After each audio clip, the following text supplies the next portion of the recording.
kita sama-sama grow together, and I have seen, witness gimana Tuhan itu bekerja luar biasa banget dalam kehidupannya. And we can't wait saat ini untuk mau denger juga sharing dari hatinya, dari kehidupannya. Kita mau sama-sama sambut untuk Elita Stasia, silahkan.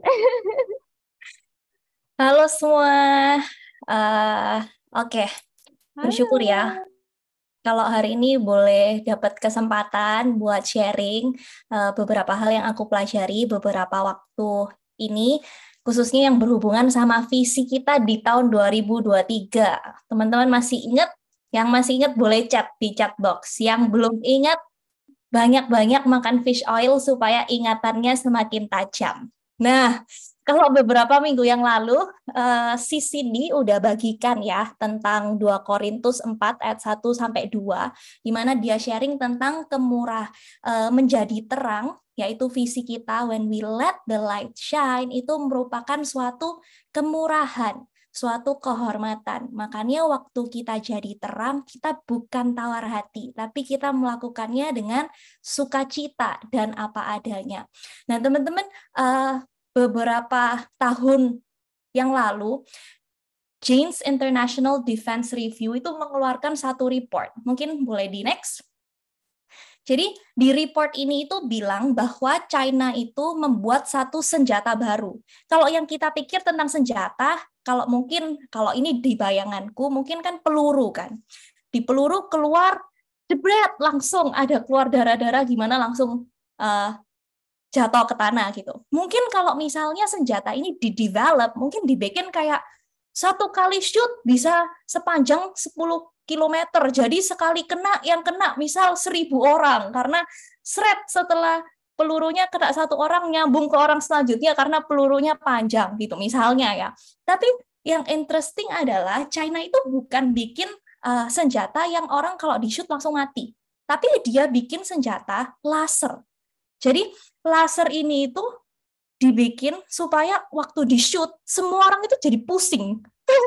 Very interesting kan? Waktu di shoot semua orang jadi pusing dan sampai nggak bisa lihat, terus mereka jadi buta 10 kilometer. Nah, the very interesting thing is that senjata ini akhirnya didiskusikan dan akhirnya mau di-ban dari United and everything. Pokoknya ada undang-undangnya gitu. Nah, tapi kalau kita selidiki ya, ini very interesting. Berarti China itu observe bahwa penglihatan itu sangat penting di dalam sebuah peperangan. Which ini relates ke yang kita mau bahas. Coba next slide. Aku mau undang teman-teman, ayo kita baca sama-sama. Karena iman timbul dari pendengaran akan firman Tuhan. Boleh nggak kita unmute buat teman-teman yang bisa unmute? Aku tunggu. Terus kita baca sama-sama. Oke, we ready? Ayat 3 ya. 1, 2, 3. Jika Injil masih tertutup juga, ia terpercaya yang akan binasa, yaitu orang-orang yang tidak percaya, yang pikirannya telah dibutakan oleh ilah zaman ini, sehingga mereka tidak melihat cahaya Injil tentang kemuliaan Kristus yang adalah kebenaran Allah. Sebab bukan diri kami yang kami beritakan, tetapi Yesus Kristus sebagai Tuhan, dan diri kami sebagai hamba-Mu karena kehendak Yesus. Masuk ke ayat visi kita. Sebab Allah yang telah berfirman, dari dalam gelap akan terbit terang. Ia juga yang membuat terangnya bercahaya di dalam hati kita, supaya kita beroleh terang dari pengetahuan tentang kemuliaan Allah yang nampak pada wajah Kristus. Di sini teman-teman kalau kita lihat di yang bagian highlighted in pink, sebenarnya lagi bilang bahwa ada ilah-ilah di zaman ini yang sedang membuat orang-orang itu buta.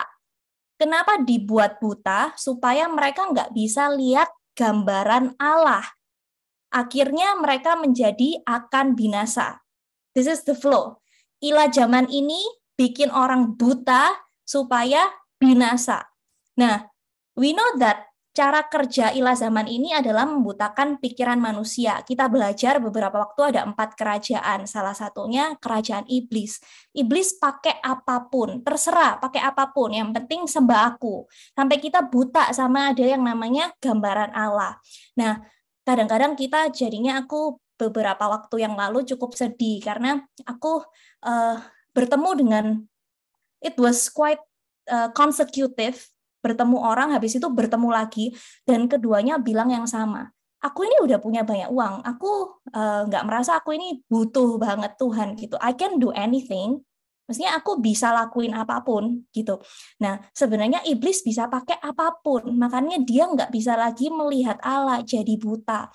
Terus kadang-kadang gara-gara ada omongan keluarga, misal beberapa dari kita ada omongan keluarga yang punya mungkin pemahaman yang kurang tepat tentang apa yang menjadi kehendak Tuhan. Akhirnya kita jadi tersaruh dan bukan melakukan berdasarkan apa yang jadi kebenaran firman. Dan ada banyak hal yang iblis itu pokoknya intinya is at work untuk bikin kita buta. Nah, apa yang dimaksud sama buta? Apakah cuman sekedar oke, murtad buta, selesai? Enggak. Sebenarnya cara iblis bekerja itu, kalau kita lihat binasa, itu tuh kalau NIV dibilang are perishing. It's a process di mana iblis membuat kita, membuat orang-orang, membuat manusia bisa buta. Nah, coba kita lihat. William Hines menulis bahwa at least ada 5 area di mana iblis berusaha untuk membutakan manusia. Kita tolak dalam nama Yesus, kita tidak allow iblis membutakan kita. Yang pertama, iblis membutakan manusia terhadap kuasa Allah. Next slide, please.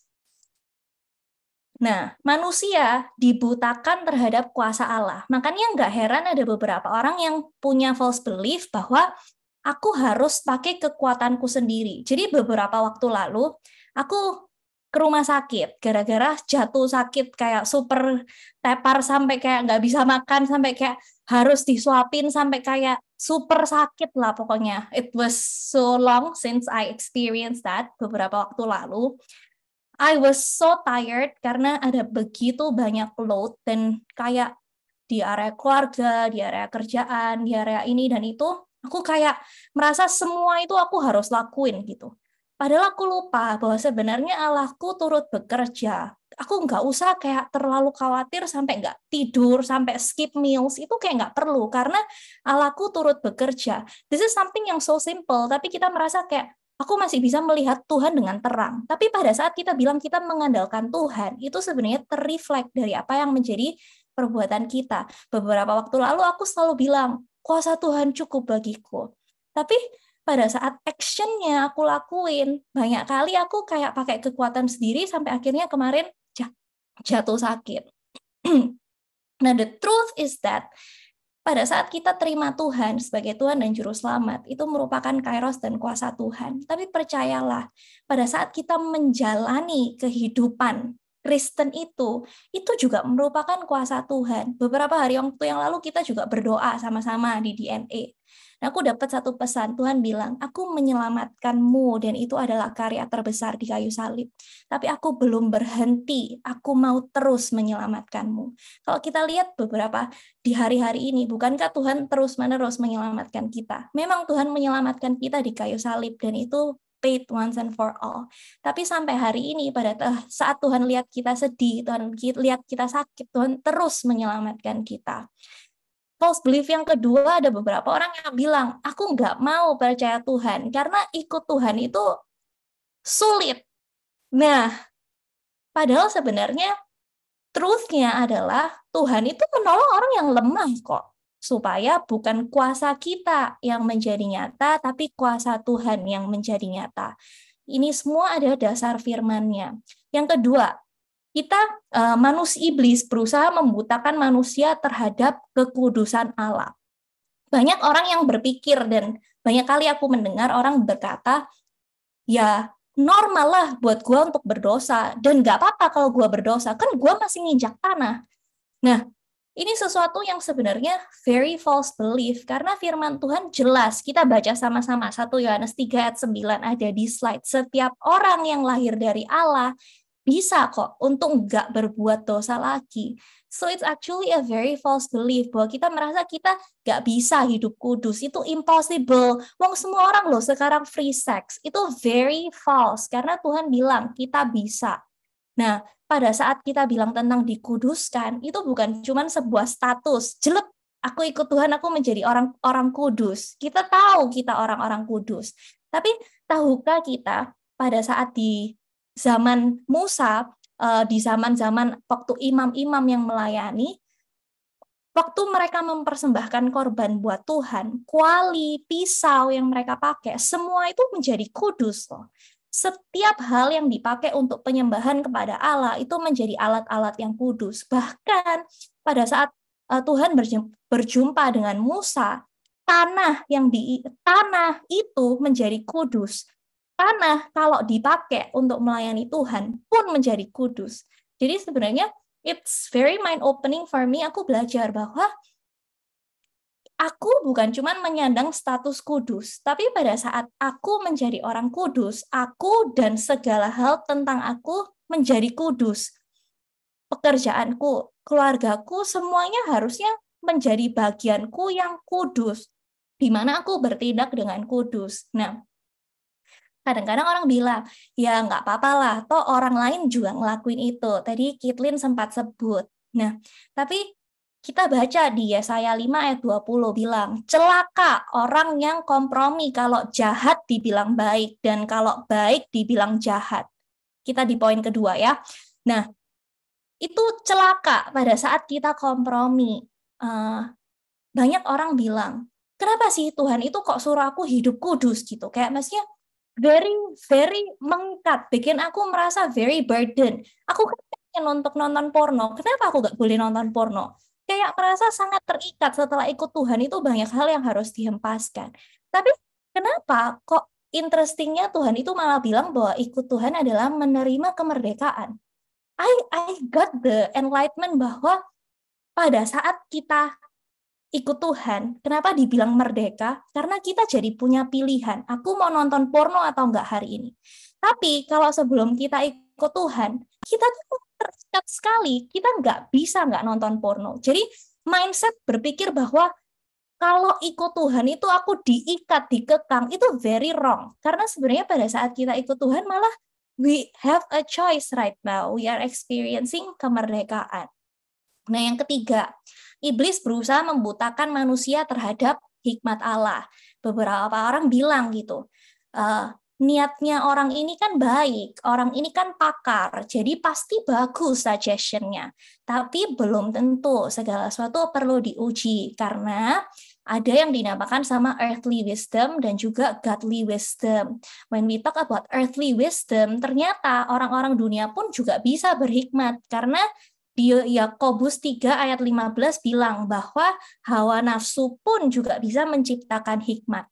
Tapi don't settle for less. Karena godly wisdom, walaupun earth bisa wise, tapi godly wisdom is so more fascinating daripada earthly wisdom. Kita lihat ya, godly wisdom itu bahkan dibilang hikmat Allah yang tersembunyi, yang nggak pernah dilihat mata, yang nggak pernah timbul di dalam hati, itu yang Tuhan nyatakan.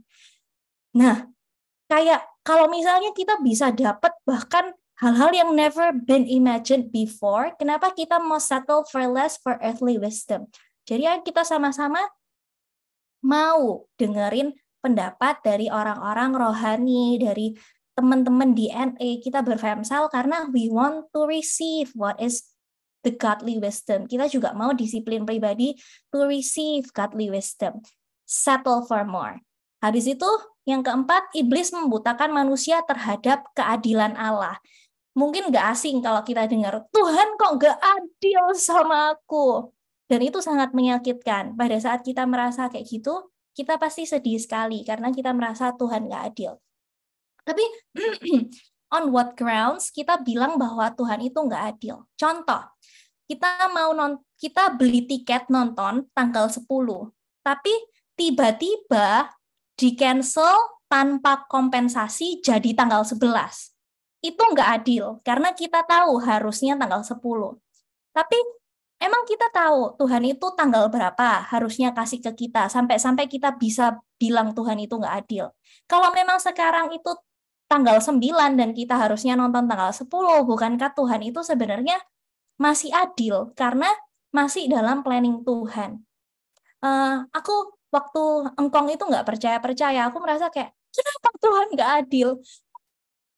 Keluarganya, apalagi waktu itu aku ber-DNA kan dengan Natasha, Stephanie, dan juga Verlin.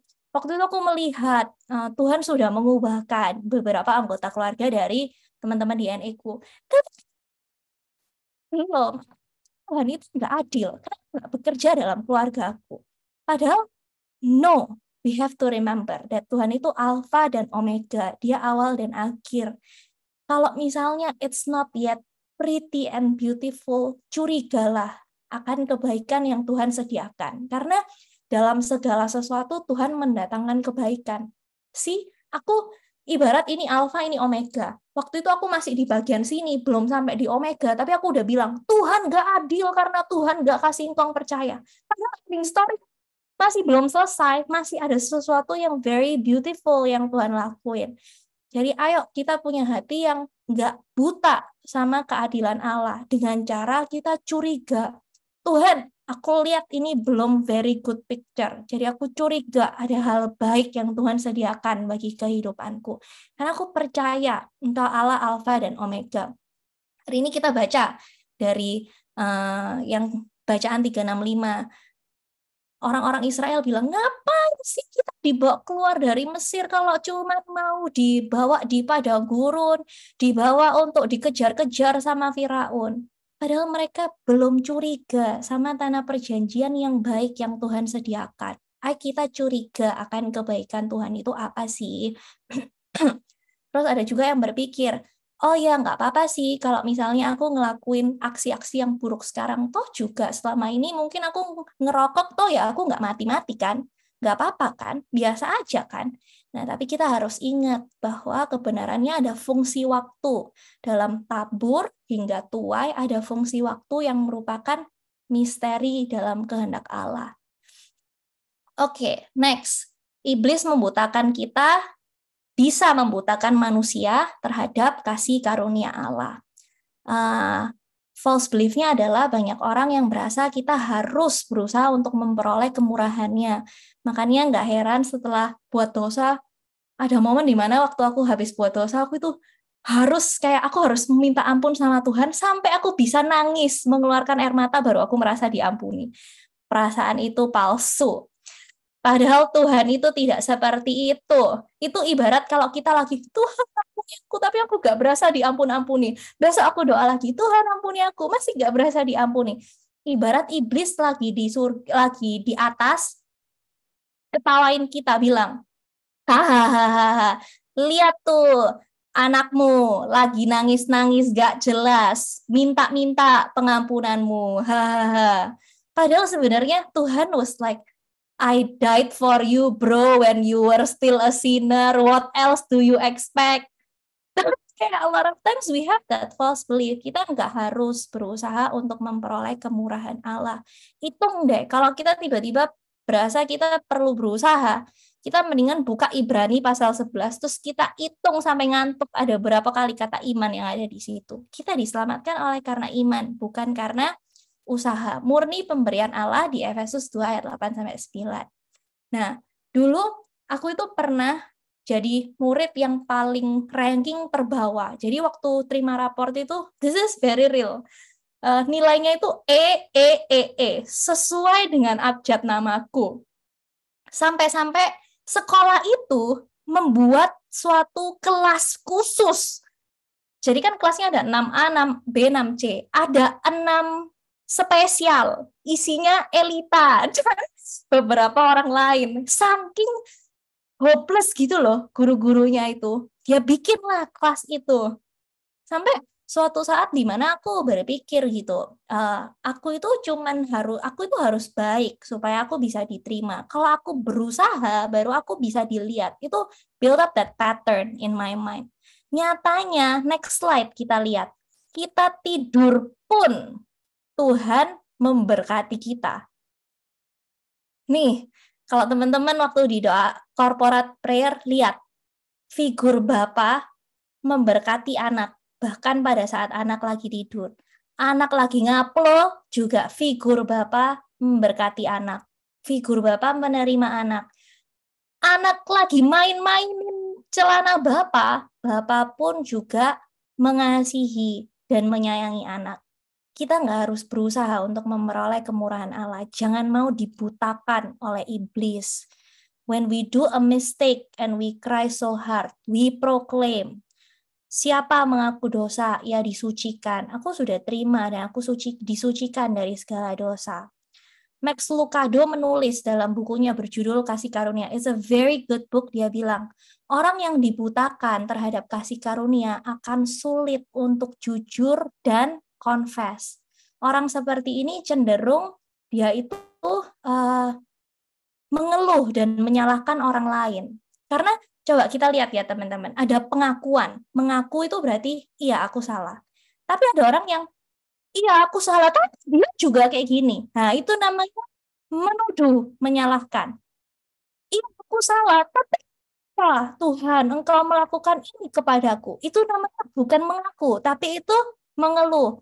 We have to differentiate pada saat kita datang kepada Tuhan, apakah kita ini datang dengan hati yang mau mengaku karena kita percaya bahwa kasih karunia Tuhan ada di tengah kesalahan kita, atau kita nggak percaya kasih karunia, kita udah dibutakan, makanya sulit untuk kita mengakui bahwa kita punya salah, karena kita sulit percaya bahwa kita diampuni di tengah kesalahan itu. Padahal keterbukaan adalah awal dari pemulihan. Kalau kita nggak pernah mengaku, kapan kita mau disembuhkan? Nah, coba kita reflect teman-teman. Apakah hari-hari ini kita terperangkap dalam pekerjaan iblis yang berusaha membutakan? Nah, membutakan itu supaya orang-orang menjadi binasa. Tadi kita baca. Nah, akan binasa. It's a process. Yang aku kemarin sempat lihat-lihat sebenarnya ciri-ciri orang binasa itu seperti apa sih? Dan aku baca di Ibrani 3 ayat 7-19, aku kaget.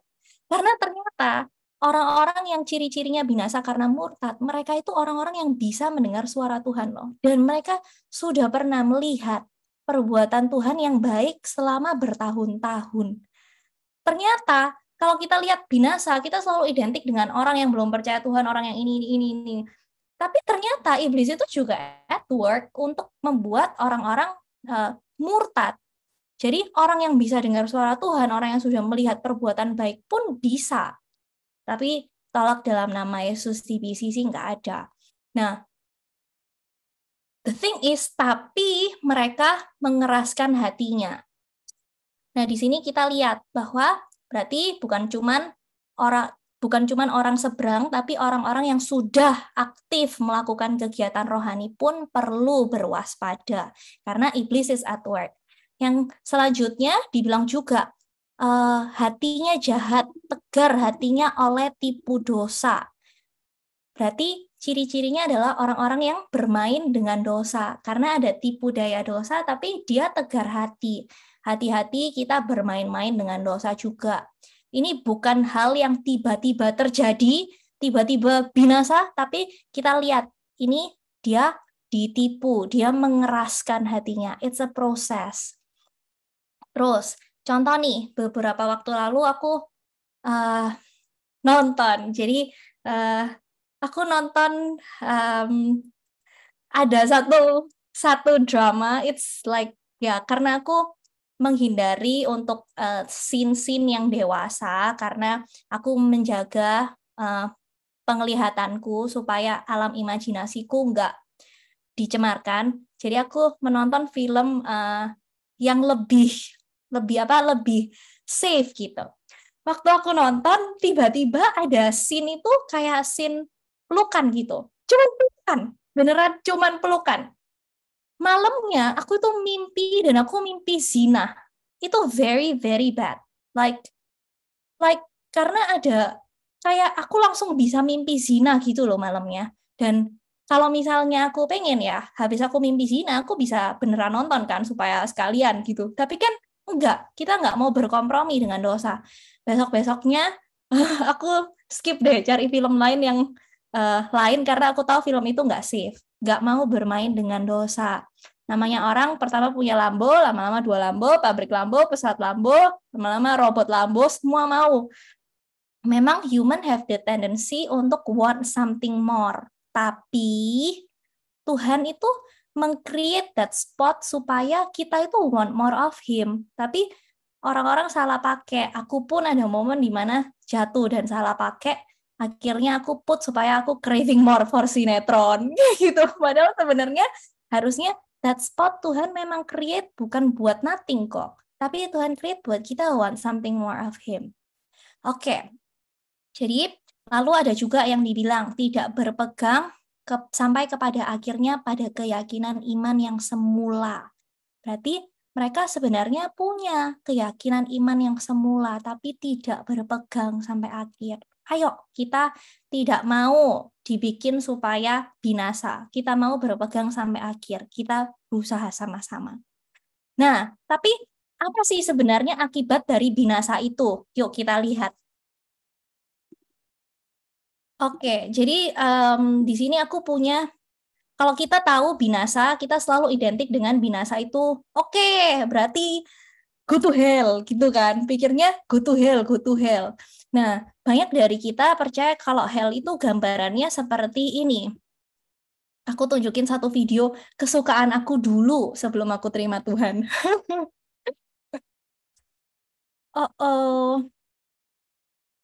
Oke. Oke, apakah kelihatan screen-nya? Kelihatan ya? Oke, let's see. Ini ada depiction about hell. Tapi nggak segitunya. Demons exist across the world in their varying different forms. Jadi hell ada kayak setan-setannya berkeliaran. Kurang kelihatan gambarnya. Tadi udah kelihatan, tapi tiba-tiba waktu di play dia jadi gelap. Oke. Masih belum terlihat. Demons exist across the world in their varying different forms. Oke. Masih belum kelihatan. Suaranya doang. Oke.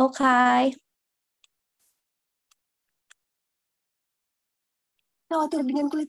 Ups, belum YouTube Premium.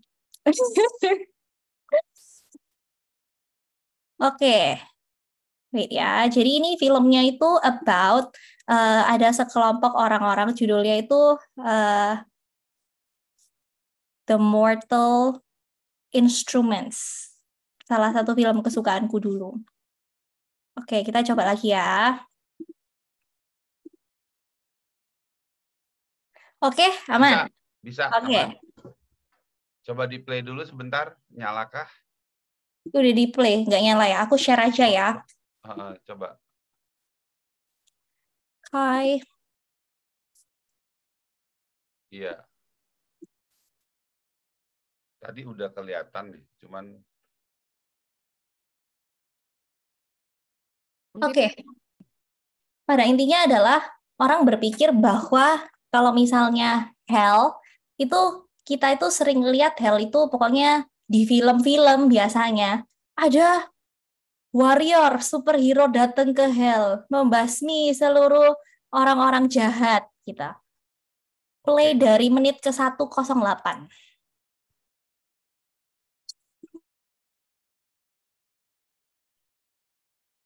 Oke. Sebentar ya, 1:08 nih. Oh iya. Ini suaranya dengar nggak ya? Enggak. Mesti di-share komputer audio.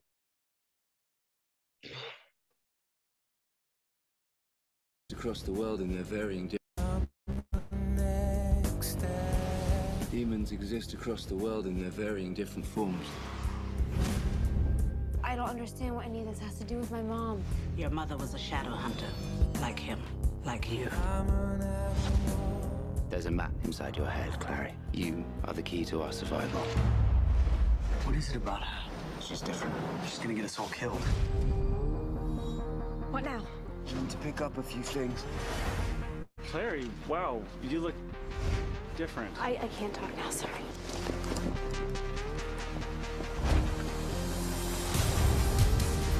The world is ours to take. This is about more than us. Humanity is on the very brink of extinction. Jace thinks he needs to save the world. There's too many of them. But you don't need to encourage him to do it. Have a little faith.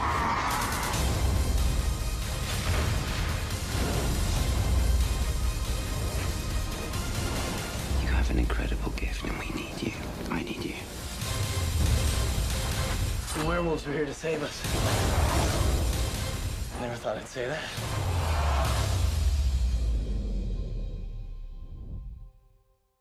Oke, nah jadi banyak banget film yang memberikan kita gambaran tentang hell. Sampai-sampai guys, tahukah kita bahwa ini suatu kebenaran ya, ada orang melakukan riset tentang seberapa banyak orang itu percaya kepada heaven dan seberapa banyak orang percaya kepada hell. Ternyata fun fact-nya adalah lebih banyak orang yang percaya bahwa ada surga, tapi mereka nggak percaya kalau ada neraka. Atau itu very apa ya, kayak very strange. Kok bisa orang itu percaya ada surga tapi nggak percaya ada neraka? Kayak avoiding problem mungkin ya. Tapi kayak a lot of times gara-gara orang-orang itu kita terlalu get conceptualized dari movies, dari apa, tentang how hell looks like. Malah sampai ada orang yang berimajinasi di hell ada fire extinguisher tadi, ada werewolf, kita sama-sama luar biasa. Kita di hell pun kita bisa membuat suatu organisasi, perkumpulan. Enggak juga, di firman dibilang hell itu very scary place. Tapi se-scary apa? Let's find out ya. Tuhan Yesus pun menggunakan banyak waktunya pada saat dia berfirman menjelaskan loh tentang hell itu seperti apa. Karena it's serious. Hell is not symbolic. It is a real place in which real experiences take place. Nah, kita lihat ya, di hell ada apa aja. Pada saat orang binasa, dia akan mengalami eternity di dalam hell. Yang pertama, dibilang ada kehinaan dan kengerian yang kekal. Ada ayat firman-nya. Ini bukan simbolik, it is real. Yang kedua, dibilang disiksa siang dan malam. Bahkan di situ ada ulat yang nggak akan mati dan api yang nggak pernah padam. Imagine kita kena api. Jadi aku itu setiap kali masak nggak bisa kayak terlalu deket tangannya sama pot. Padahal ada beberapa orang kayak sis Maggie gitu. Wow, kalau masak mungkin sambil pegang api dia juga bisa gitu. Tapi kalau aku bahkan kayak kalau masak ini misal kualinya aku kayak mau ambil kuahnya pakai spoon, itu aku kayak kepanasan. Imagine orang itu bukan cuman dipanas doang, tapi di api dan api yang nggak pernah padam, kayak kebakaran terus gitu.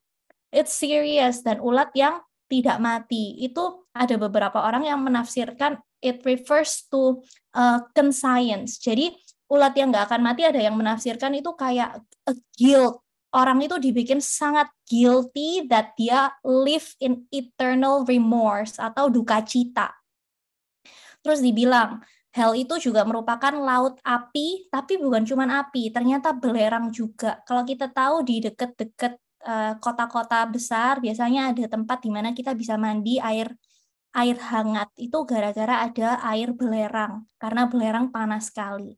Dibilang kegelapan yang paling gelap, dan di sana ada ratap dan kertak gigi, intense grief and horror.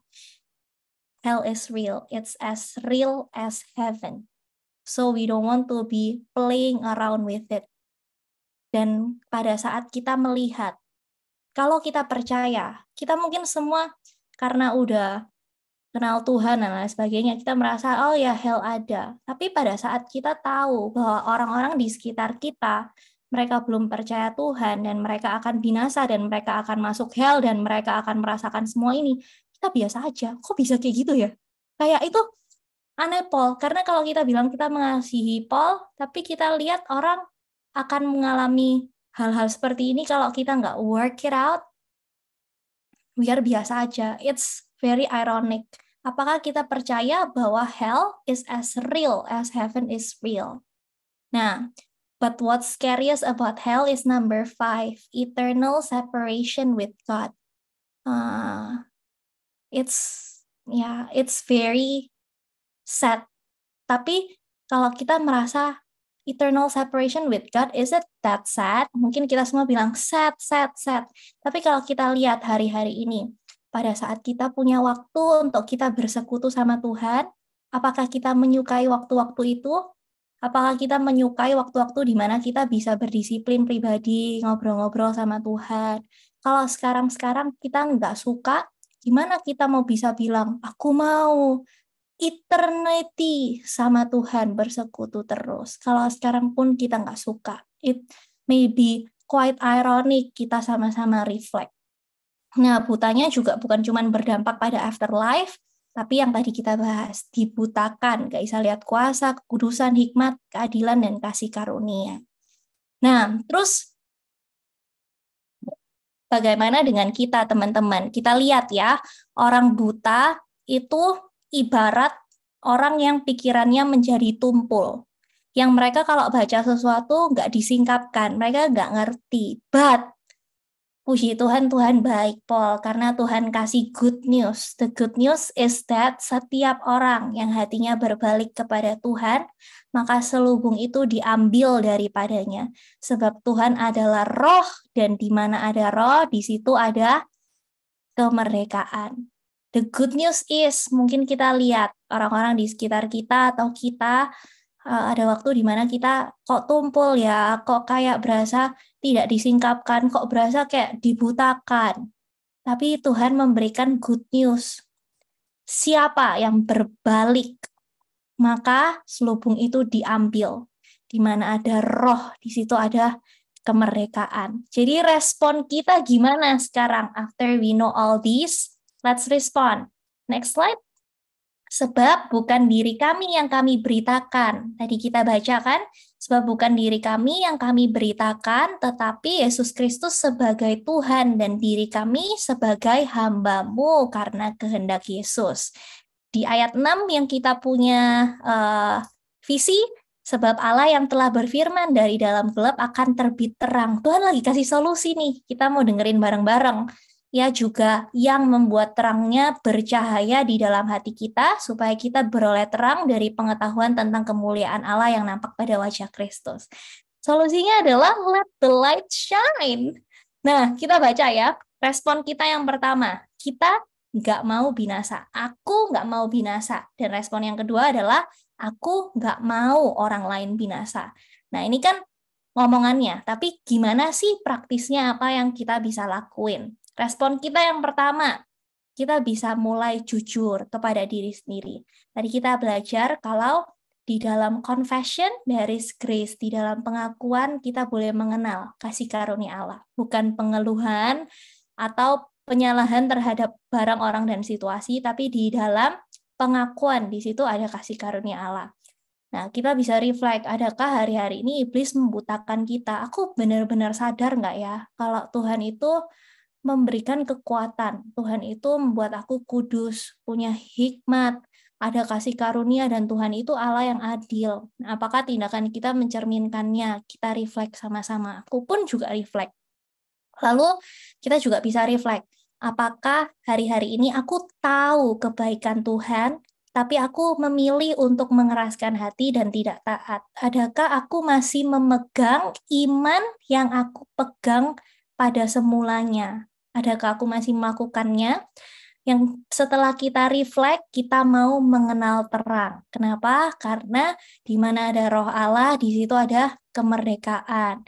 Kita mengenal terang and let it illuminate. Kalau kata-katanya Pak Yakob, dia pakai illuminate. I read a statement, bagus banget, dibilang gini, pengakuan tanpa pengenalan adalah kebodohan. Pengakuan tanpa pengenalan adalah kebohongan. Make sense, karena nggak mungkin kita bilang, aku mau hidup bagi Tuhan, tapi aku nggak kenal Tuhan. Tapi aku mau hidup bagi Dia, itu kebohongan.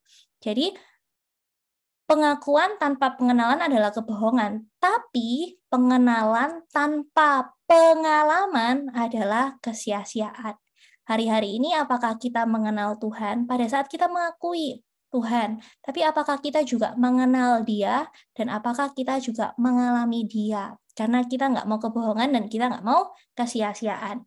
Nah, mengenal Tuhan, of course, Mungkin ada beberapa yang berpikir, oh ya, melalui firman lagi ya. Tapi it's true, karena memang firman itu adalah Allah sendiri. Ada dasarnya, bukan karena setiap gereja mengatakan itu, tapi memang ada dasarnya. Firman adalah Allah sendiri. Semakin kita mengenal firman, kita tekun baca 365, maka kita akan semakin mengenal Allah. Aku ingat banget waktu aku awal-awal baca firman, itu aku baca di China kan, waktu itu di Shenzhen. Terus ada satu orang, dia itu baca Mazmur, terus dia bilang, setiap kali aku baca Mazmur, aku mengimajinasikan Daud, bla bla bla bla bla. Terus I be like baca Mazmur, terus aku kan lumayan cepet kan kalau baca, terus baca Mazmur kan pendek-pendek kan, aku baca cuma dalam beberapa detik, terus aku nggak mudeng, aku baca lagi, nggak mudeng lagi, aku baca lagi, terus nggak mudeng lagi, habis aku nggak mudeng, aku lebih tertekan karena aku dengar dia bilang, aku mendapatkan ini dari ini, aku menganalisa Daud itu seperti ini. Ya udah, nggak apa-apa sih. Tapi yang penting kita tetap baca. Toh, kalau aku lihat dulu aku seperti itu, mungkin nggak ngerti apa-apa, tapi Tuhan kan nggak pernah berhutang. Kalau Tuhan melihat kita rindu, those who diligently seek Him will find Him. I keep on reading. Aku ingat ada momen aku kayak, ya udahlah sekarang tiap pagi kalau dari upper campus ke lower campus aku mau sambil baca firman. Terus aku waktu baca firman sambil bincang-bincang sama Tuhan. Oke, pada mulanya adalah firman dan firman itu bersama-sama dengan Allah. Apa sih Tuhan maksudnya gak mudeng aku Tuhan? Baca lagi, firman bersama dengan Allah. Oh firman, jadi aku imajinasi ada firman terus di sampingnya ada Allah. Oh, bareng-bareng ya Tuhan ya. Oh, terus firman itu Allah. Ya nggak apa-apa kayak anak-anak kecil. Toh Tuhan juga bilang, jangan halangi anak-anak kecil itu datang kepadaku. Buat apa kita pinter segalanya tapi kita nggak mengalami Tuhan? Kan pengakuan tanpa pengalaman itu sia-sia. Nggak apa-apa kok kita jujur dan bodoh di hadapan Tuhan. Karena apa yang merupakan kebodohan bagi dunia itu luar biasa kok bagi Allah. Ayo datang kepada Tuhan dengan hati yang jujur. Tuhan aku gak mudeng, aku seringkali gak bisa dengerin Tuhan, tapi aku pengen loh Tuhan. One thing I know for sure, I really want. I cannot, but I want. I really want. Dan percaya, gak mungkin kalau ada anak yang nangis ke bapak makan tuh sedih, gak mungkin. Malah kita lihat tadi di foto, anaknya ketiduran, bapaknya masih kerja memberkati. Itulah Bapak, dan itu ada ayatnya juga. Tuhan memberkati kita pada saat kita sedang tidur. Oke. Terus habis itu kita juga bisa mengenal Roh Kudus. Mungkin bagi beberapa teman yang sudah bisa berbahasa roh, boleh ngomong terus. Yang belum, kita juga boleh minta kepada Tuhan. Tuhan aku pengen loh. For me it was a journey of minta. Karena aku super tidak percaya. Terima kasih Tuhan atas pengampunanmu. Nah, tapi kayak aku minta sampai habis terima, kan aku bilang, Tuhan kalau Engkau memberikan kepadaku ini sesuatu yang magical, aku pasti percaya kepadamu sampai akhir hayatku. Setelah aku menerima, aku masih mempertanyakan Tuhan, ini beneran dari Tuhan? Memang double minta ampun kan, tapi balik lagi, jangan mau dibutakan, karena Tuhan menerima kita dengan kasih karunia. Ya udah, justru semakin kita kayak gitu, semakin kita sadar, ya ampun, Tuhan baik banget. Akhirnya kita juga semakin ambil keputusan, ya Tuhan, udahlah, kali ini nggak nanya sebanyak dulu lagi, nakalnya, double-nya, langsung percaya. Lebih bisa percaya. Nah, mengenal Roh Kudus adalah karena Roh Kudus itu sebab Roh menyelidiki segala sesuatu. Bahkan hal-hal yang tersembunyi dalam diri Allah, Roh Kudus bisa menyingkapkan. Jadi kita boleh doa, ya Allah Roh Kudus, ajar aku berdoa ya. Karena firman Tuhan bilang, Roh Kuduslah yang bisa berkata-kata kok. Jadi nggak apa-apa. Kadang-kadang kan kita ada dari teman-teman yang aku pernah ngobrol, kalau doa itu bingung loh mau ngomong apa sebenarnya. Soalnya setiap hari kan doa. Jadi masa setiap hari ngomong hal yang sama, bingung loh aku kayak gitu. Tapi nggak apa-apa, kadang-kadang kita bisa doa, Tuhan, ampuni aku ya, habis baca firman sebenarnya nggak ngerti, terus doa minta tolong lagi, tapi sama, makanya dia panggil dirinya Bapa, karena dia adalah Bapa yang siap untuk mengajar, memberikan kita supaya kita bisa, Dan nggak mungkin dia yang mengundang, terus pada saat kita datang, dia mengusir. Kan tidak sinkron. Oke, jadi kita nggak mau binasa, kita melakukannya dengan bangun hubungan sama Tuhan. Nggak apa-apa kalau nggak ngerti, Tuhan menerima kita apa adanya. Tolak dalam nama Yesus setiap upaya iblis untuk membuat aku buta akan kasih karunia Allah. Yang kedua, kita juga nggak mau orang lain untuk binasa. Nah, kuncinya adalah kita menjadi hamba Tuhan oleh kehendak Yesus. Kita semua adalah hamba. Kalau dulu aku pikir, ya pastor adalah hamba Tuhan. Dan aku adalah best friend-nya Tuhan, anaknya Tuhan. Pastor, engkau hamba. Enjoy. Gitu, enggak. Kita semua adalah hamba. Mungkin kalau kata-kata ada orang yang bilang, sampai dideskripsikan kita semua adalah kacungnya Tuhan malahan. Kayak kita benar-benar ambil hati yang merendahkan diri di hadapan Tuhan, aku adalah hamba Tuhan. Nah, kalau kita ngomong-ngomong tentang hamba, kita berarti belajar taat. Ada momen di mana Tuhan bilang, sampaikan pesan kepada orang ini, Elita. Terus saya kayak, awkward sih Tuhan. Gimana kalau misalnya kita sampaikan pesan another time? Nah, Elita memang terkadang suka menjadi tuan, padahal mengatakan bahwa dia adalah hamba. Kadang-kadang aku juga ikut berdosa, tapi kita sama-sama responding. Pada saat Tuhan suruh, let's try to do it, karena kita ambil posisi aku hamba kok. Dan pada saat kita semakin melakukan apa yang menjadi kehendak Tuhan dengan menjadi hamba, percaya deh, yang ada di hati Tuhan kan orang lain. Orang-orang, kita semua manusia ada di hati Tuhan, karena begitu besar kasih Allah. Kita semua ada di hati Tuhan, dan kalau kita semakin belajar taat, lakuin apa yang Tuhan ngomong, pasti kita juga akan bergerak ke arah membukakan orang-orang lain, mengangkat setiap selubung, dan mereka nggak binasa. Mungkin kita kadang bingung, tapi mau ngomong apa ya, mau apa-apa. Tapi kalau misalnya kita follow God step by step, aku ingat dulu kita diajarin, kalau misalnya mau doain orang itu, pokoknya kalau Tuhan sudah kasih, ya ngomong aja. Mungkin Tuhan cuma kasih kamu kayu. Bingung mau ngomong apa kan? Nah, pokoknya sudah kamu uji, kamu sebutkan aja. Tuhan bilang kayu. Nah, tapi dalam ketaatan Tuhan bilang kayu dan kita omong, tiba-tiba kayak Tuhan bukain lebih banyak lagi. Kan siapa yang taat dalam pekerjaan kecil, Tuhan berikan pekerjaan-pekerjaan yang lebih besar. Jadi kayak anak-anak itu malah seru gitu. Karena Tuhan menyukai hati seorang anak yang terus haus dan lapar daripada hati yang sombong. Oke, nah terus kita belajar juga, grace is not only an undeserved favor. Kita berasa kayak, oh, kasih karunia Tuhan menyelamatkan aku, terima kasih, aduh aku sangat terharu. Tidak berhenti dari situ, karena grace is actually also an empowering presence that it makes us change. It does not only make us feel loved, but it makes us change. Kita mau jadi hamba Tuhan karena kita tahu we live and change. Lalu yang terakhir, oleh kehendak Yesus. Aku sering berdebat sama Pastor Martin karena Pastor Martin lumayan sering men-challenge aku untuk keluar dari comfort zone.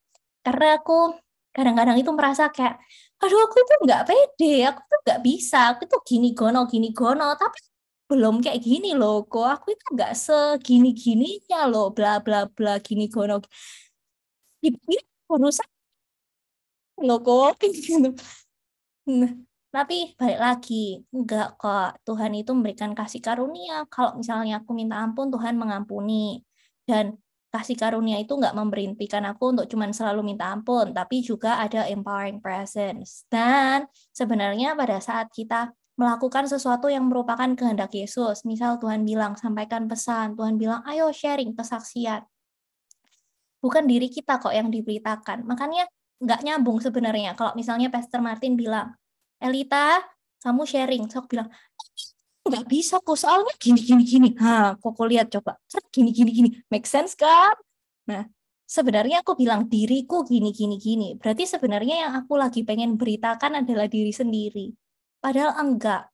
Yang kita pengen beritakan adalah Tuhan. Jadi mau aku gini gono, Tuhan kan selalu baik sebenarnya.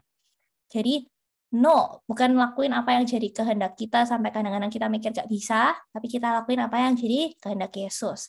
Lalu masuk ke visi kita 2 Korintus 4 ayat 6, allow God's light to illuminate us that we illuminate. Nah, kalau Pak JE bilang, illuminate itu as if matahari, dia adalah terang sendiri. Illuminate adalah pantulan dari terang itu. Pada saat kita mengizinkan Tuhan bermanifestasi dalam hidup kita, God will illuminate, finally we will illuminate. Waktu kita mengizinkan ada terang yang secara aktif, yaitu Tuhan sendiri illuminate kita akan memancarkan terang itu. Dia bilang, luminox bisa dicapai. Kita kan, for us to memantulkan, kita harus menerima terang itu. Dan kita, caranya adalah yang tadi, kita mengallow terang Kristus untuk menyinari kita secara pribadi. Bukan malah tutup-tutupin Tuhan, tapi embrace Tuhan. Kalau Tuhan bilang, go, we embrace. Bukan kayak, Tuhan bilang go, Tuhan diam. Aku lagi malu. Gak nyambung. Terus illuminate, yang kedua. Kita adalah pantulan dari Yesus. Pak CE bilang ada di 4 area kan kemarin, pikiran, mata, perkataan, dan sikap. Kalau di pikiran kita, kalau dulu kita suka imajinasinya overthinking, perasaannya sering mendung. Sekarang kita mengallow sampai terang Kristus itu bercahaya dan perasaan kita nggak sering mendung lagi. Kalau galau nggak lama-lama. Kita allow imajinasi kita diterangi oleh Tuhan sampai kita bukan lagi asumtif. Lalu mata kita jadi terang. Jangan sampai mata kita kemana-mana. Yang seru itu firman Tuhan bilang pada saat kita menggunakan mata untuk memandang serta menginginkan sesuatu itu sudah berzina. Banyak dari anak muda zaman sekarang berpikir bahwa kalau misalnya cipokan dengan hawa nafsu itu belum zina kok. Karena zina itu kalau misalnya genitals and reproductive system itu bertemu. Padahal orang-orang yang misalnya ada touching, ada beberapa hal, kalau misalnya melakukannya sambil dengan hawa nafsu itu sebenarnya sudah zina. Bahkan melihat dan mengingini pun sudah zina. Dan Pastor Rika minggu lalu bilang it's serious, it's very serious. Kadang-kadang orang memang beneran nggak tahu. Tapi kayak kalau kita tahu, biarlah kita boleh memandang bahwa zina itu bukan cuman terbatas to reproductive system need, tapi pada saat ada sentuhan dan lain-lain itu sudah zina. Lalu perkataan kita berintegritas. Kita bukan biasa bohong, kita berani berkata jujur. Dan sikap kita juga bisa membalas kejahatan dengan kesopanan. Ini suatu hal yang cukup sulit buat aku. Aku juga mau belajar.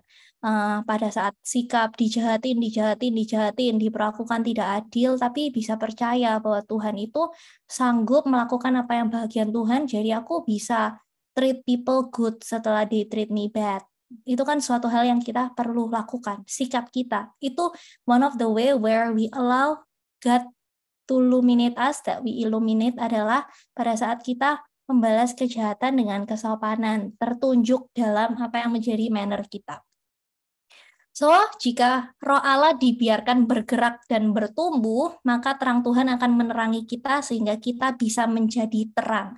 That is why Pastor Martin bilang, that let the light shine is a year where we will be glowing. Bahkan dia bilang tahun ini akan menjadi tahun di mana kita offensive mode on. Now, we want to go offensive and we want to glow for others.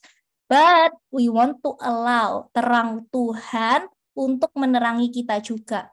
Jadi ini bukan tahun di mana kita mau bergumul lagi dengan 3 disiplin. Sulit, kadang-kadang aku nggak bisa deh, aku kompromi. No, if we want to go offensive, we have to have that light. Karena back again, we allow God's light to illuminate that we illuminate. Karena apa yang mau diterangin kalau gue sendiri belum experience that illumination. Udah bukan tahun di mana kita pergumulannya 3D terus. Masa setiap tahun kita mau bergumul dengan aku sulit berdisiplin pribadi? Masa mau di situ terus? Let's go, progress. Masa tahun lalu pergumulanku tentang DNA agak sulit. Tahun ini mau tentang DNA lagi. Let's go and glow. Karena this is a year where we want to let the light shine, go offensive to other people, tapi ngerem soalnya aku masih pergumulanku di sulit untuk doa, gak nyambung. Tapi kita belajar sama-sama. Oke, terus dibilang di mana saja kita nggak bisa bersembunyi karena kita adalah terang. Let God's light shine so bright that no veil, tidak ada tirai yang bisa cover kita lagi, sampai kita itu kayak ibarat tirai itu nggak cover lagi, semua tuh kebuka, kelihatan, tara. Jadi kayak kita udah kayak kebuka kan, nggak mungkin kita nggak berani ngaku dosa kan. Jadi ini a year where we want to, ya wes lah kalau misalnya ngomong tentang dosa, kita mau akui bareng-bareng. Karena pada saat kita mengakui itu juga bukan kita kok yang dipermalukan, iblis kok yang dipermalukan. Malah aku ingat waktu awal-awal aku mengaku dosa sama DNA Caitlin, sama Angela. Waktu aku mengaku dosa, malah mereka responnya, aduh, kasihan ya karena it comes from a pattern. Kita doain sama-sama yuk supaya Elita menang. Malah kayak gitu, malah aku dilayani, bukan kayak dalam imajinasiku nanti mereka pikir jelek tentang aku, mereka pikir kalau misalnya aku ini ternyata gini. Padahal gak nyambung. A light so bright. Let's experience a light so bright that no veil can cover us anymore. Kita mau memberikan Allah ruang untuk bermanifestasi. Nah, namanya memberikan Allah ruang, berarti di dalam diri kita mungkin ruang itu dulu dipenuhi dengan our own pleasure, our own busyness, our own mindset. Namanya kita mau kasih ruang, berarti ada hal yang harus diambil untuk ada hal yang bisa ditaruh di ruangan itu. Ya, makanya Pak Yakob bilang bahwa menjadi terang itu sebenarnya ada penderitaan, suffering yang harus dibayar. Karena untuk menyediakan ruang itu buat Tuhan, berarti apa yang ada di ruangan itu harus kita singkirkan. Ada beberapa pleasure yang mungkin kita harus singkirkan. So, in conclusion, iblis itu constantly work untuk bikin manusia buta. Nggak kenal gambaran Allah, kuasa, kekudusan, hikmat, keadilan, kasih karunia. Jadi nggak kenal. Supaya manusia binasa. Dan binasa bukan cuman pikiran, tapi binasa adalah serius dan nyata akibatnya. It's not symbolic, it's a real place where real things happen. Bahkan we will experience eternal separation with God and it's very sad. So ayo dengan kepercayaan dan tindakan kita benar-benar menolak setiap tipuan iblis dan usahanya dan work-nya untuk bikin kita buta, dan kita izinkan Allah menerangi kita dalam perkataan, sikap, mata, pikiran. Kita mau reflect secara jujur hari ini, biar ini nggak jadi another pengetahuan. Kita refleks secara jujur. Apakah aku mengizinkan terang Tuhan bermanifestasi ya? Atau hari-hari ini sebenarnya aku ini lagi nggak bisa lihat karena aku dibutakan oleh iblis. Siapa ya orang-orang di sekitarku yang juga sedang dibutakan?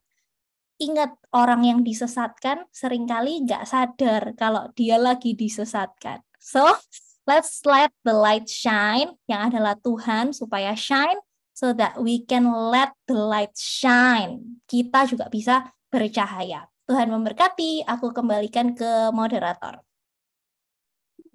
Luar biasa. Siapa dari teman-teman yang diberkati dari firman Tuhan pada malam hari ini? Boleh dikasih emotikonnya, boleh dikasih. Menarik banget ya, kita belajar banyak dan sangat relevan sekali dari awal, sangat relevan sekali. Bahkan ini sekali ya, membukakan sekali ya. Cukup luar biasa. Dahsyat. Oke, aku kembalikan dulu buat Ibu CCP. Nanti untuk teman-teman yang mau lanjut juga diskusi dengan DNA masing-masing, boleh stay di Zoom karena akan di-open breakout room, jadi teman-teman bisa masuk sendiri ya sama DNA-nya. Oke, let us close in prayer ya. Bapak, thank you Tuhan untuk malam hari ini. Thank you so much untuk kebenaran yang Tuhan sudah sampaikan lewat Elita juga untuk setiap kami. Berdoa supaya kebenaran-Mu itu kami boleh dicerahkan akan kebenaran-Mu, ada enlightenment yang kami boleh dapatkan, kami boleh menangkap apa yang sebenarnya jadi pesan-Mu untuk setiap kami secara pribadi, Tuhan. Thank you Lord, dan biar kami nggak go out of this the same way, tapi kami boleh lakuin the practical responses yang akan kami komitmenkan juga untuk kami lakukan, untuk semakin mengenal Engkau, semakin mengenal firman-Mu. Dan kami juga mau reflect biar Roh Kudus yang menyatakan untuk setiap kami kalau ada hal-hal dalam kehidupan kami yang kami dibutakan sama iblis. Thank you Bapak, kami juga mau berdoa untuk Elita. Percaya kalau kasih karunia-Mu selalu cukup untuk Elita boleh melakukan, menyelesaikan setiap hal yang Tuhan sudah percayakan dalam kehidupannya. Bapak berdoa supaya dari kehidupan Elita, terang Tuhan boleh semakin bercahaya, semakin nyata, dan truly it's no longer her but you yang diberitakan dari kehidupannya. Thank you Lord, serahin Elita ke dalam tangan-Mu juga, in Jesus name we pray. Amin. Terimalah berkat daripada Allah Bapa, cinta kasih oleh Tuhan Yesus Kristus, persekutuan di dalam Roh Kudus menyertai kita semua, sampai selama-lamanya. Jadilah berkat dimanapun kamu berada. Let the light shine. In Jesus name sama-sama kita terima, kita katakan amin. Luar biasa. Amin. See you next week. See you juga. Bagi yang membutuhkan PPT-nya. Shalom BCC Family. Semoga setiap dari kita terberkati melalui firman yang baru saja kita dengar. Firman Tuhan berkata, berbahagialah orang yang mendengarkan dan menaati firman Allah. So yuk kita mau praktek firman hari ini dalam kehidupan kita sehari-hari. Aku mau encourage untuk kita sama-sama follow Instagram account dan YouTube account dari BCC agar setiap dari kita boleh terus diperlengkapi dan bertumbuh menjadi semakin serupa dengan Kristus. Buat teman-teman yang membutuhkan dukungan doa, konseling, maupun komunitas untuk bertumbuh, jangan tunda-tunda lagi ya. Langsung DM ke Instagram account kita atau melalui alamat email yang tertera. See you again very soon. Tuhan Yesus memberkati.